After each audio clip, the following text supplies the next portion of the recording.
ఏ బాటైనా పర్వాలేదంట, సమయంతో సాగటమే మన సింపుల్ సిద్ధాంతం.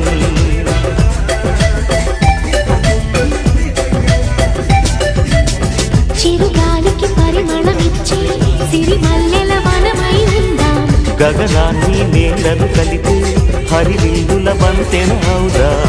ఆనందం అంటే అర్థం మనమంతా, ప్రతి పూట పాటై సాగే హుషారు సరిగమలో. ఎన్నో ఎన్నో రాగాలుండే సంగీతం కాదా, చల్లకి నవ్వుల కేరింత.